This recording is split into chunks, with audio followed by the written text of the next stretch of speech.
பரம்பரை பொக்கிஷம் நண்பர்கள் அனைவருக்கும் இனிய வணக்கம். உலகம் முழுக்க உள்ள அனைத்து தமிழர்களுக்கும் புது ஆண்டு சித்திரை மாதம் 1ஆம் தேதி. நாம எத்தனையோ வருட பிறப்புகளை பார்ப்போம். நாம தொழில் ரீதியாக ஆங்கில வருட பிறப்பு நம்மளுக்கு ஜனவரி 1ஆம் தேதி கொண்டாடுவோம். ஆனா தமிழர்கள் எந்த சுபகாரியம் செய்வதாக இருந்தாலும், அது ஒரு திருமணம் பண்ணுறதா இருக்கலாம், வீடு கிரகப்பிரவேசம் பண்ணுறதா இருக்கலாம், எந்த ஒரு நல்ல காரியம் பண்ணணும் அப்படின்னாலும் நாம் தமிழ் மாதத்தில் நாட்களை குறிப்போம். நல்ல முகூர்த்த நாளாக தமிழ் மாதத்தில் நாட்களை குறிப்போம். இது நமக்கு தொன்று தொட்டு நாம் இதை பின்பற்றிக்கிட்டே வரோம். இந்த சித்திரை மாதம் தமிழ் மாதங்கள் 9ஆம் நூற்றாண்டில் இருந்து தான் வந்துச்சு, அப்போ தான் கண்டுபிடிச்சாங்க அப்படின்னு எத்தனை பேர் என்ன சொன்னாலும், உலக தமிழர்கள் அனைவருக்கும் தமிழ் புத்தாண்டு, தமிழ் வருட பிறப்பு அப்படின்றது ஏப்ரல் மாதம் 14ஆம் தேதி, சித்திரை 1. அப்போ இந்த தமிழர் திருநாள், தமிழர் புத்தாண்டில் நாம் என்னெல்லாம் செய்யலாம் அப்படின்னா, நமக்கு சூரியன் தான் மிகவும் முக்கியமான இறை இல்லையா? அப்போது சூரியனை வணங்குவது மிகவும் விசேஷமாக பார்க்கப்படுது. இப்போ ஜனவரி 1ஆம் தேதி பாருங்களேன், நம்ம புத்தாண்டை நைட்டு 12 மணிக்கு கொண்டாடுவோம். ஆனால் தமிழ் புத்தாண்டை சூரியன் வர நேரத்தில் தான் நம்மளுடைய நாள் ஆரம்பமாகுது, உதயமாகுது.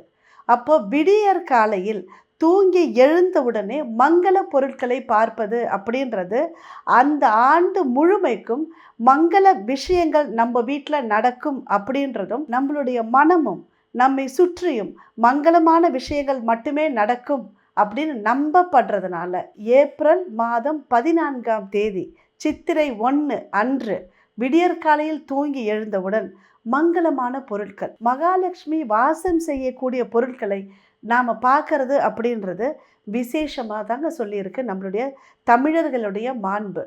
அதுவும் முக்கணிகள், மா பலா வாழை சொல்லுவாங்க இல்லையா? அன்னைக்கு நம்மளுடைய உணவுலையும் பாருங்களேன், அறுசுவை உணவும் கலந்துருக்கும், துவர்ப்பும் இருக்கும், கசப்பும் இருக்கும். அப்போ அறுசுவை உணவுடன் தான் அன்னைக்கு மதியம் நாம் சாப்பிட்ற உணவில் இருக்கும். நாம் இந்த பூமியில் வாழக்கூடிய வாழ்க்கை சில நேரம் இன்பமாக இருக்கலாம், துன்பமாக இருக்கலாம், ஒரு மற்றவர்கள் மேலே இருக்கக்கூடிய ஒரு கசப்பான தன்மையாக இருக்கலாம். நம் வாழ்க்கை எல்லாமும் கலந்தது அப்படின்றத நமக்கு மறைமுகமாக உணர்த்துவதற்காக நம்முடைய முன்னோர்கள் உணவிலேயே அறுசுவையும் கொண்டு வந்தாங்க. அப்போ இன்றைக்கி நாம் என்னெல்லாம் செய்யலாம் அப்படின்னா, வீட்டில் நம்மளுக்கு பெரியவங்க இருக்கிறாங்க அப்படின்னா அவர்களிடம் ஆசீர்வாதம் வாங்குவது ரொம்பவும் நல்லதுங்க. அப்படி இல்லைன்னா உங்களுக்கு வீட்டுக்கு பக்கத்தில் இருக்கிற ஏதாவது ஒரு கோவிலுக்கு அன்னைக்கு போவதும் இறைவனை தரிசிப்பதும் நல்லது. ஏதாவது ஒரு புது காரியம் நாம் அன்றைக்கி தொடங்குறோன்னு வச்சுக்கோங்களேன். ஏன்னா அது நம்மை பொறுத்தவரை, தமிழர்களை பொறுத்தவரை வருட பிறப்பின் முதல் நாள் அப்படின்றதுனால எந்த நல்ல காரியம் செய்தாலும் அது விருத்தியாகும் அப்படின்றதுனால ஒரு சின்னதாக ஒரு சேவிங்ஸ் பண்ணுறதா இருக்கலாம், ஒரு நல்ல காரியம் செய்கிறதா இருக்கலாம், வீடு கட்டுறதுக்காக இருக்கலாம், இல்லை குழந்தைங்களோட படிப்புக்காக நான் முதல்ல சேர்த்து வைக்கிறேன் அப்படின்றதா இருக்கலாம்.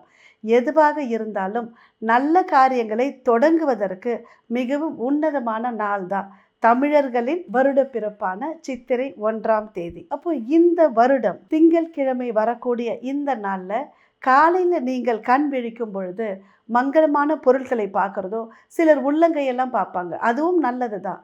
இருந்தாலும் ஒரு மங்கள பொருட்களை பார்க்கறது அப்படின்றது மிகவும் விசேஷம். அப்படின்றதுனால நாமும் நம்ம வீட்டில் இருக்கிற அனைவருக்கும் நிறைய பணமோ நகையோ வெள்ளி நாணயமோ, ஏன்னா எல்லார் வீட்லேயும் எல்லாமே இருக்கும் அப்படின்னு நம்ம சொல்ல முடியாது இல்லையா?